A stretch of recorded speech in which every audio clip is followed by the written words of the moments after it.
നമ്മളുടെ കൂടെ LDF-ന്റെ ജില്ലാ കൺവീനറും CPM സംസ്ഥാന കമ്മിറ്റി അംഗവുമായ CK ശശീന്ദ്രനുണ്ട്. അദ്ദേഹം ഒരുപാട് കാലത്തെ പരിചയം, വയനാടിനെ ഏറ്റവും നന്നായി അറിയുന്ന ഒരാളാണ്. ഒരുപാട് കാലത്തെ ഒരു രാഷ്ട്രീയ അല്ലെങ്കിൽ തെരഞ്ഞെടുപ്പ് പരിചയം കൂടിയുള്ള ആളാണ്. ശശിയുടെ എങ്ങനെയാണ് ഇത്തവണത്തെ തെരഞ്ഞെടുപ്പിനെ ഇടതുപക്ഷം നോക്കിക്കാണുന്നത്? ഈ തെരഞ്ഞെടുപ്പിൽ ഏറ്റവും നല്ല രീതിയിൽ രാഷ്ട്രീയം ചർച്ച ചെയ്യപ്പെട്ട ഒരു തെരഞ്ഞെടുപ്പാണിത്.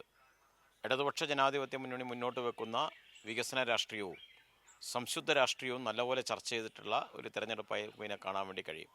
മറുഭാഗത്ത് കോൺഗ്രസിൻ്റെ അഴിമതിയും അതുപോലെ തന്നെ വീടുണ്ടാക്കി കൊടുക്കാമെന്ന് പറഞ്ഞ് ചൂരൽമല ദുരന്തബാധിതരെ കബളിപ്പിച്ച കാര്യവും അവരെ ഫണ്ട് വെട്ടിപ്പും ഉൾപ്പെടെയുള്ള കാര്യങ്ങൾ വളരെ ഗൗരവമായ രീതിയിൽ വോട്ടർമാർക്കിടയിൽ ചർച്ചയ്ക്കിടയായിട്ട് നമുക്ക് കാണാൻ വേണ്ടി കഴിയും. അതുകൊണ്ട് തന്നെ ഇടതുപക്ഷം ഏറ്റവും ശരിയായ രാഷ്ട്രീയ സമീപനങ്ങൾ ഉയർത്തിപ്പിടിക്കുകയും രാഷ്ട്രീയ നിലപാടുകൾ താഴെ തട്ടിൽ വരെ ഒരു പൊതു രാഷ്ട്രീയ വിദ്യാഭ്യാസ പ്രക്രിയ കൂടിയാണ് തെരഞ്ഞെടുപ്പ് നമുക്ക് കാണാൻ വേണ്ടി കഴിയും. ആ അർത്ഥത്തിൽ നല്ല രീതിയിൽ ഈ തെരഞ്ഞെടുപ്പിനെ നേരിടാൻ ഇടതുപക്ഷ ജനാധിപത്യത്തിലേക്ക് കഴിഞ്ഞിട്ടുണ്ട്. പോളിംഗ് ശതമാനം കൂടി എന്ന് പറയുന്നത് സ്വാഭാവികമായിട്ടും കുറ്റമറ്റൊരു വോട്ടർ പട്ടികയാണ് ഇപ്രാവശ്യത്തേത്. മരിച്ചവരുടെ എണ്ണം എല്ലാം വളരെ കുറവാണ്. നാട്ടിലുള്ളവരാണ് അധികവും വോട്ടർ പട്ടികയ്ക്കകത്തുള്ളത്. യുദ്ധമൊക്കെയായി ബന്ധപ്പെട്ടുകൊണ്ട് കുറച്ച് പേര് ഗൾഫിലും അതുപോലെ തന്നെ ഇന്ത്യയുടെ പല ഭാഗത്തായി പഠിക്കാൻ പോയ കുട്ടികളും ജോലിക്ക് പോയ കുട്ടികളും ജോലിക്ക് പോയവരൊക്കെ ആയിട്ടുള്ള കുറച്ച് പേരാണ് വോട്ടർ പട്ടികയിൽ പേരുണ്ടായിട്ട് വരാൻ കഴിയാതിരുന്ന് നമുക്ക് കാണാൻ വേണ്ടി കഴിയും. ഇടതുപക്ഷത്തിൻ്റെ വയനാട്ടിലെ ഏറ്റവും പ്രധാനപ്പെട്ട ശക്തി കേന്ദ്രങ്ങളിൽ ഒന്നാണ് എപ്പോഴും ഇടതുപക്ഷത്തോടൊപ്പം ചേർന്നൊരു ജനവിഭാഗങ്ങളാണ് ആദിവാസി ജനവിഭാഗങ്ങൾ. അവരെല്ലാം വന്ന് നല്ലപോലെ വോട്ട് ചെയ്തിട്ട് നമുക്ക് കാണാൻ വേണ്ടി കഴിയും. ആദിവാസി ഉന്നതികളിൽ നിന്ന് കൂട്ടത്തോടെ വന്ന് ആദിവാസി ശക്തി കേന്ദ്രങ്ങളിലും നല്ലപോലെ വോട്ട് ചെയ്ത് നമുക്ക് രേഖപ്പെടുത്താൻ കാണാം. സ്വാഭാവികമായിട്ടും ആദിവാസി ജനവിഭാഗങ്ങൾ എപ്പോഴും LDF-നോടൊപ്പം ചേർന്ന് നിന്ന ഒരു ജനവിഭാഗം നമുക്ക് കാണാൻ വേണ്ടി കഴിയും. അവർക്ക് ആ ജനവിഭാഗത്തിന് വേണ്ടി നാളിതുവരെ ഇല്ലാത്ത വികസന പ്രവർത്തനങ്ങളും ഇടപെടലുകളും സ്പെഷ്യൽ റിക്രൂട്ട്മെൻറ്റും ഒക്കെയാണ് കേരളത്തിലെ ഗവൺമെൻറ് നടപ്പിലാക്കിയത് നമുക്ക് കാണാൻ വേണ്ടി കഴിയും. കർഷകരും തോട്ടം തൊഴിലാളികൾ ഉൾപ്പെടെയുള്ള ജനവിഭാഗങ്ങളുടെയും അതോടൊപ്പം തന്നെ പുതിയ ചെറുപ്പക്കാർ അവരെല്ലാം കൂട്ടത്തോടെ ഈ തെരഞ്ഞെടുപ്പിൽ സജീവമായി ശ്രദ്ധിച്ചിട്ട് ഇടപെട്ടിട്ട് നമുക്ക് കാണാൻ വേണ്ടി കഴിയും. അപ്പോൾ പൊതുവെ ഇടതുപക്ഷത്തിന് അനുകൂലമായൊരു അന്തരീക്ഷമുണ്ട്. വയനാട് ഇടതുപക്ഷത്തിൻ്റെ ശക്തമായ അടിത്തറയുള്ള ഒരു ജില്ല അല്ലെങ്കിലും ഇടതുപക്ഷ ജനാധിപത്യ മുന്നണിക്ക് നല്ല സ്വാധീനമുള്ളതാണ്. മറുഭാഗത്ത് കോൺഗ്രസും ലീഗൊക്കെ ഉള്ള UDF-ന് രാഷ്ട്രീയമായിട്ട് നേരിയ മേൽക്കൈ ഉണ്ട് എന്നുള്ളൊരു യാഥാർത്ഥ്യമാണ്. പലപ്പോഴും അതിനെല്ലാം അതിജീവിച്ചുകൊണ്ട് അതിനെ മറികടന്നുകൊണ്ടാണ് ഇടതുപക്ഷ ജനാധിപത്യ മുന്നണി വിജയിച്ചിരിക്കുന്നത്.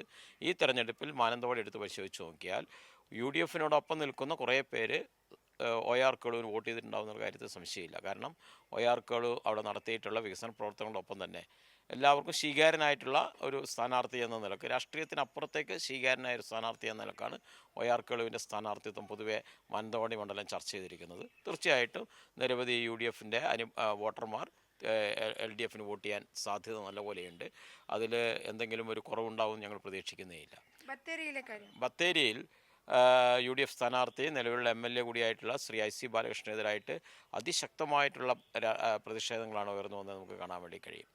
അദ്ദേഹത്തിൻ്റെ തുടർച്ചയായിട്ടുള്ള 3 വർഷത്തെ ടേം, ആ ടേം നിലക്ക് വികസന പ്രവർത്തനങ്ങളിൽ വേണ്ടത്ര ഇടപെടാതിരുന്നത്, അവിടെ സർക്കാർ അനുവദിച്ച ഗവൺമെൻറ് കോളേജ് പോലും കൊണ്ടുവരാൻ വേണ്ടി കഴിയാതിരുന്നത്, അതിന് മുൻകൈ എടുക്കാതിരുന്നത്, ഇതെല്ലാം ചർച്ചയോടൊപ്പം തന്നെ വലിയ അഴിമതിയുടെ വിഷയങ്ങളാണ് പുറത്തു വന്ന് നമുക്ക് കാണാൻ വേണ്ടി കഴിയും. അതിൽ അദ്ദേഹം ഒരു വിജിലൻസ് കേസിലെ 1-ാം പ്രതിയാണ്. അതുപോലെ തന്നെ കോൺഗ്രസിൻ്റെ ജില്ലാ ട്രഷററായിരുന്ന NM വിജയൻ്റെ ആത്മഹത്യയുമായി ബന്ധപ്പെട്ട കേസിലെ പ്രതിയാണ്. ഈ തെരഞ്ഞെടുപ്പിൻ്റെ ഏതാനും ദിവസങ്ങൾക്ക് മുമ്പാണ് ഒരു സഹകരണ സ്ഥാപനത്തെ ജോലി കൊടുക്കാമെന്ന് പറഞ്ഞ് സിജോ ചാക്കോ എന്നൊരാൾ 10 ലക്ഷം രൂപ വാങ്ങിയെന്ന് പത്രസമ്മേളനം നടത്തി. IC ബാലകൃഷ്ണൻ നേരിട്ട് വാങ്ങിയെന്ന് പറഞ്ഞാണ് പത്രസമ്മേളനം നടത്തിയിരിക്കുന്നത്. പിന്നീട് കോൺഗ്രസ് വീടിന് വിരിച്ച പൈസയൊക്കെ ഉപയോഗിച്ച് കൽപ്പറ്റ MLA കൂടിയായിട്ടുള്ള സിദ്ദിഖും കൂടി മുൻകൈ എടുത്ത് അത് ഒത്തുതീർപ്പാക്കുകയാണ് ചെയ്തിട്ടുള്ളത്. ഇതെല്ലാം നാട്ടിൽ പരസ്യമായിട്ടുള്ള കാര്യങ്ങളാണ്. അപ്പോൾ ഒരു സംശുദ്ധ രാഷ്ട്രീയമല്ല അദ്ദേഹം കൈകാര്യം ചെയ്യാൻ വേണ്ടി കഴിയും. അതോടൊപ്പം തന്നെ കോൺഗ്രസിലെ സീനിയർ നേതാവായിട്ടുള്ള ND അപ്പച്ചനോട് അദ്ദേഹം നടത്തിയിട്ടുള്ള അസഭ്യ പരമായിട്ടുള്ള ഇടപെടലുണ്ടല്ലോ, പ്രകടനം, അത് വലിയ രീതിയിൽ കോൺഗ്രസിലെ സാധാരണ ആൾക്കാർ പോലും ഒരു മുതിർന്ന നേതാവോട് ഇങ്ങനെ പെരുമാറാൻ വേണ്ടി പാടുണ്ടോ എന്ന് തുടങ്ങിയിട്ടുള്ള വലിയ വിഷയങ്ങൾ, വലിയ അസഭ്യമായിരുന്നു അദ്ദേഹം ഫോണിലൂടെ പറഞ്ഞിരുന്നത്. അത് നാടാകെ ചർച്ച ചെയ്യപ്പെട്ടു. കോൺഗ്രസിന് അതൊന്നും വിഷയമല്ല. K. സുധാകരൻ സംസ്ഥാന പ്രസിഡൻ്റായപ്പോൾ എന്തൊക്കെയാണ് പറഞ്ഞാൽ നമുക്ക് കാണാൻ വേണ്ടി കഴിയും. അതിനേക്കാൾ അപ്പുറത്ത് കുറച്ചും കൂടി കടത്തി വെട്ടുന്ന രീതിയിലായിരുന്നു IC ബാലകൃഷ്ണൻ ND അപ്പച്ചനെതിരായിട്ടുള്ള പ്രചരണം നടത്തിയിരുന്നത്. അതെല്ലാം കോൺഗ്രസിനകത്ത് വലിയ രീതിയിലുള്ള അമർഷം ഉണ്ടാക്കിയെടുത്തിട്ടുണ്ട്. ഇത് എല്ലാ കോൺഗ്രസ്സുകാരും ഇങ്ങനത്തെ ഉള്ള ശൈലിയല്ലല്ലോ, സംസ്കാരമല്ലല്ലോ വെച്ച് പുലർത്തുന്നത്. അപ്പോൾ അതിനെതിരായിട്ടുള്ള ഉയർത്തിയിട്ടുണ്ട്. പൊതുവെ ഇടതുപക്ഷത്തിന് അനുകൂലമായിട്ടുള്ള ഒരു അന്തരീക്ഷം അവിടെ ഉയർന്നു വന്നിട്ടുണ്ട്. പോളിംഗ് ശതമാനം അവിടെ കുറയാൻ കാരണം ഒന്ന് കോൺഗ്രസിൻ്റെ ശക്തി കേന്ദ്രങ്ങളിലൊന്നാണ് നമുക്കത് കാണാൻ വേണ്ടി കഴിയും. അവിടെ നല്ല ഒരു വിഭാഗം ആൾക്കാർ വോട്ട് ചെയ്യായിരുന്നുണ്ടെങ്കിൽ അത് കോൺഗ്രസ് വോട്ടർമാരാവാനാണ് കൂടുതൽ സാധ്യത. ആ രീതിയും കൂടി വെച്ചുകൊണ്ട് ഐ സി ബാലകൃഷ്ണൻ ഇപ്രാവശ്യം അവിടെ പരാജയപ്പെടുകയും LDFിൻ്റെ സ്ഥാനാർത്ഥിയായിട്ടുള്ള വിശ്വനാഥൻ പൊതുവെ ആളുകൾക്ക് സ്വീകാര്യനായിട്ടുള്ള ഒരു വ്യക്തി എന്ന നിലക്ക് അദ്ദേഹം തിരഞ്ഞെടുക്കപ്പെടാനുമാണ് നല്ല സാധ്യതയായിട്ട് ഉയർന്നു വന്നിരിക്കുന്നത്. തിരിച്ചു പിടിക്കുമെന്നാണ് ഞങ്ങൾ പ്രതീക്ഷിക്കുന്നത്. കൽപ്പറ്റ മണ്ഡലത്തിൽ ആണ് ചൂരൽമല മുണ്ടക്കൈ ദുരന്തവുമായി ബന്ധപ്പെട്ട വിഷയങ്ങൾ ഉയർന്നു വന്ന് നമുക്ക് കാണാൻ വേണ്ടി കഴിയും. അതിനോട് ടി സിദ്ദിഖ് MLA എടുത്ത നിലപാടിനെ കുറിച്ച് അദ്ദേഹം അങ്ങനെയല്ല എന്നൊക്കെ പറഞ്ഞ് വലിയ രീതിയിലുള്ള റീൽസൊക്കെ ഉണ്ടാക്കി വലിയ പ്രചരണമൊക്കെ നടത്തിയെങ്കിലും നേരിട്ട് അനുഭവിച്ച ജനങ്ങൾക്ക് അദ്ദേഹം ചെയ്ത കാര്യങ്ങളൊക്കെ അറിയാൻ വേണ്ടി കഴിയും.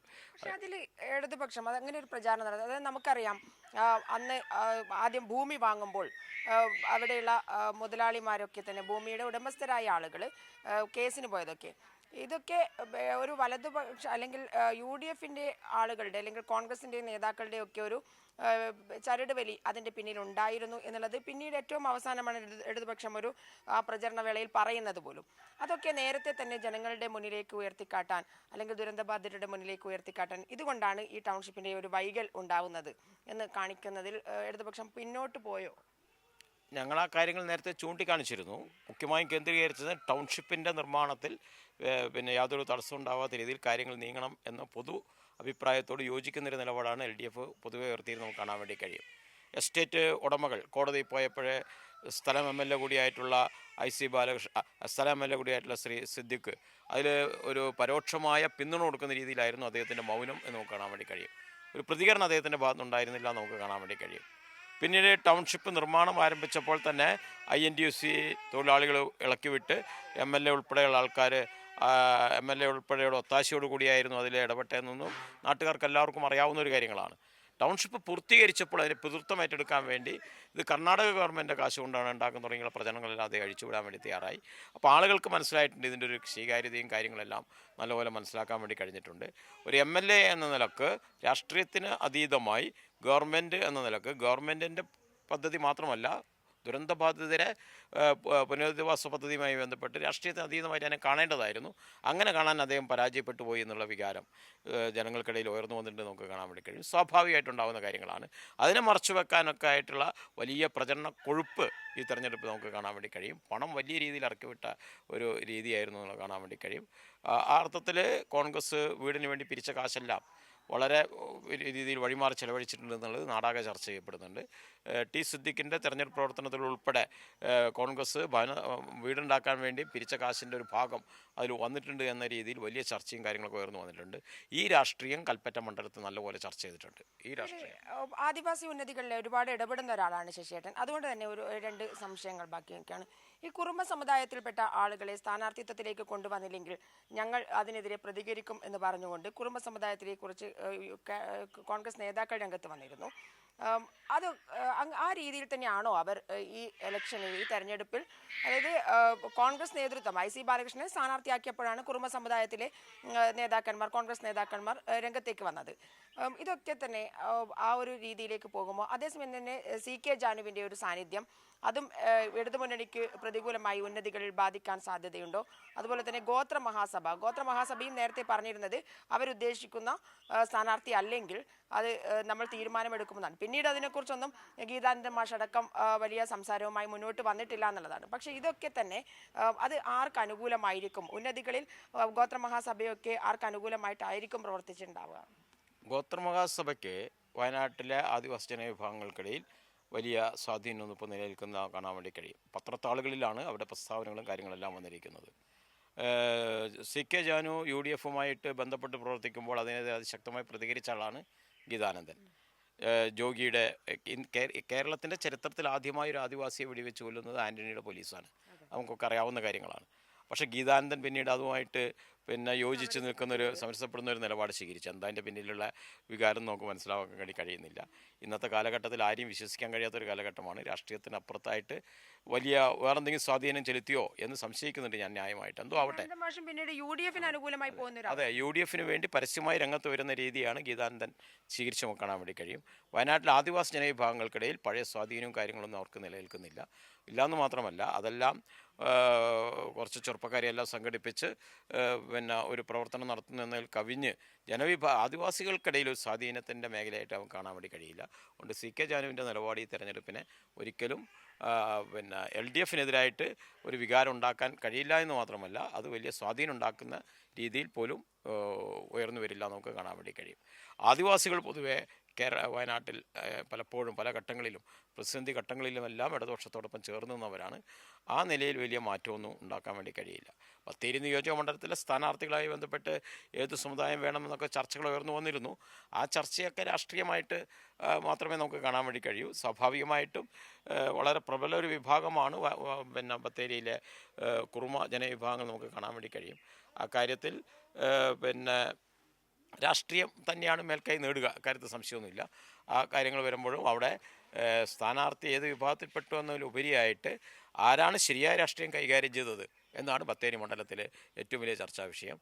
അവിടെ IC ബാലകൃഷ്ണൻ പൂർണ്ണമായി ഇക്കാര്യത്തിൽ ഒറ്റപ്പെട്ടുന്നൊരവസ്ഥയിലേക്ക് കാര്യങ്ങൾ ഉയർന്നു വന്നിട്ട് നമുക്ക് കാണാൻ വേണ്ടി കഴിയും. ജനങ്ങൾക്കിടയിലും വോട്ടർമാർക്കിടയിലും അത് ഇടതുപക്ഷത്തിന് അനുകൂലമായിട്ട് മാറും. രാഷ്ട്രീയവും വികസനവും ആശയവുമാണ് ചർച്ച ചെയ്യപ്പെട്ടിട്ടുണ്ടെങ്കിൽ ഇടതുമുന്നണി വിജയിക്കാനുള്ള സാധ്യതയുണ്ട്, വിജയ സാധ്യതയുണ്ട് എന്നാണ് പറഞ്ഞു വരുന്നത്.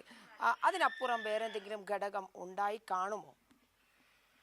സ്വാഭാവികമായും വയനാടിന് ഇത്രമാത്രം ചേർത്ത് പിടിച്ച ഒരു കാലഘട്ടം കേരളത്തിലുണ്ടായിട്ടില്ല നമുക്ക് കാണാൻ വേണ്ടി കഴിയും. വയനാട് ജില്ലയുടെ എല്ലാ പുരോഗതിയുടെ കാലഘട്ടങ്ങളിലും LDF ആണ് വയനാടിനോട് താങ്ങായി നിന്നിരുന്ന് നമുക്ക് കാണാൻ വേണ്ടി കഴിയും.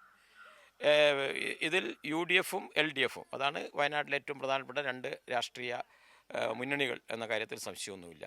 ആ രണ്ട് രാഷ്ട്രീയ മുന്നണികളിൽ കുറച്ച് മേൽക്കൈ ഉണ്ടായിരുന്നത് പല ഘട്ടങ്ങളിലും പലപ്പോഴും UDFിനായിരുന്നു. എന്നാൽ പതുക്കെ UDFിൽ നിന്ന് അത് LDFിലേക്ക് കുറേ കാലങ്ങളായിട്ട് മാറി വരുന്ന ഒരു കാലം കാണാൻ വേണ്ടി കഴിയും. വലിയ പ്രക്ഷോഭങ്ങളും മറ്റു കാര്യങ്ങളും ശരിയായ ഇടപെടലൊക്കെ നടത്തിയ കാലഘട്ടത്തിൽ വയനാടിൻ്റെ ചരിത്രം വേറൊന്നുമായിരുന്നു. 2006 3 മണ്ഡലങ്ങളിൽ LDF ജയിക്കുന്നൊരവസ്ഥയുണ്ടായി. 2016 2 മണ്ഡലങ്ങളിൽ LDF ജയിക്കുന്നൊരവസ്ഥയുണ്ടായി. 2021 ഒരു മണ്ഡലത്തിലാണ് നമുക്ക് ജയിക്കാൻ വേണ്ടി കഴിഞ്ഞിരുന്നത്. 26 ഞങ്ങൾ പ്രതീക്ഷിക്കുന്നത് 2006 ആവർത്തിക്കുന്ന രീതിയിലുള്ള ഒരു രാഷ്ട്രീയ അന്തരീക്ഷം വയനാട്ടിൽ രൂപപ്പെട്ടു വന്നിട്ടുണ്ട്. സ്വാഭാവികമായിട്ടും അതിനനുസരിച്ച് കാര്യങ്ങൾ മാറും എന്നാണ് ഞങ്ങൾ LDF കേന്ദ്രങ്ങൾ ഉറച്ചു പ്രതീക്ഷിക്കുന്നത്. ആശയവും രാഷ്ട്രീയവും വികസനവുമാണ് ചർച്ച ചെയ്യപ്പെട്ടതെങ്കിൽ ഇടതുമുന്നണി വൻ വിജയം, അത് വയനാട് ഇടതുമുന്നണിക്ക് വൻ വിജയം നേടാൻ സാധിക്കും എന്നാണ് CK ശശീന്ദ്രൻ നമ്മളോട് പങ്കുവച്ചിട്ടുള്ളത്. അതിലപ്പുറം എന്തെങ്കിലും സംഭവിച്ചിട്ടുണ്ടെങ്കിൽ അത് വിശദമായ ഒരുപക്ഷെ രാഷ്ട്രീയമായി പരിശോധിക്കപ്പെടേണ്ട കാര്യം തന്നെയായിരിക്കും. എന്നാൽ വികസനം ചർച്ച ചെയ്താൽ അത് ഇടതുമുന്നണിക്ക് അനുകൂലമാകും എന്ന് തന്നെയാണ് ഇടതുമുന്നണി പ്രതീക്ഷിക്കുന്നത്.